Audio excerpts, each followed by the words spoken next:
2-3 দিন আগে পবিত্র কোরআনের একটি আয়াত, সূরা বাকারার একটি আয়াত আমার চোখে পড়ে।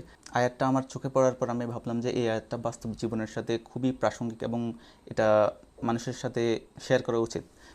সেজন্য আমি চিন্তা করলাম যে এটা নিয়ে একটা ভিডিও তৈরি করি।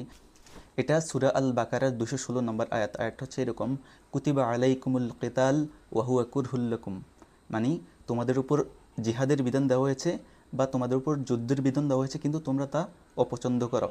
এরপরে বলা হয়েছে ওয়াসা আং তাকরাহু শাইআন ওয়া হুয়া খায়রুল লাকুম। হতে পারে কোনো একটা বিষয় যেটা তোমরা অপছন্দ করো, কিন্তু তা তোমাদের জন্য কল্যাণকর।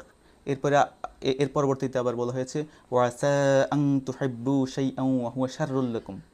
অর্থাৎ হতে পারে কোনো একটা বিষয় যেটা তোমরা পছন্দ করো, কিন্তু তা তোমাদের জন্য অকল্যাণকর। এরপরে বলা হয়েছে যে আল্লাহু ইয়ালামু ওয়া আনতুম লা তা'লামুন, অর্থাৎ আল্লাহ জানে আর তোমরা জানো না।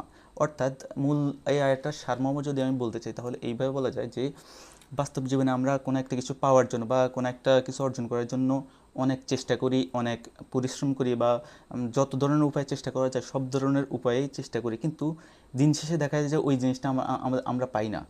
আমরা শুধু অনুমান করতে পারি যে এই জিনিসটা হয়তো আমাদের ভবিষ্যতের জন্য ভালো হবে, কিন্তু প্রকৃতপক্ষে আল্লাহ জানেন যে ওই জিনিসটা আমাদের জন্য ভালো হবে না। যে কারণে আল্লাহ আমাদের চেষ্টা সত্ত্বেও ওটা আমাদেরকে দেন না। যেহেতু সেটা আমাদের জন্য কল্যাণকর নয়, তাই আল্লাহ সেটা আমাদেরকে দেন না। আবার হতে পারে কোনো একটা বিষয় যেটা আমরা অপছন্দ করি, অথচ সেখানেই আমাদের কল্যাণ নিহিত আছে।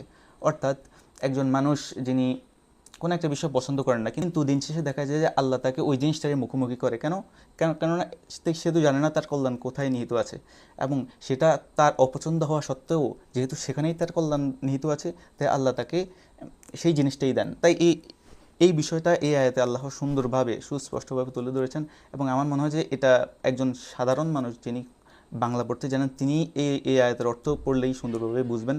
এটা কোনো ব্যাখ্যার প্রয়োজন নাই।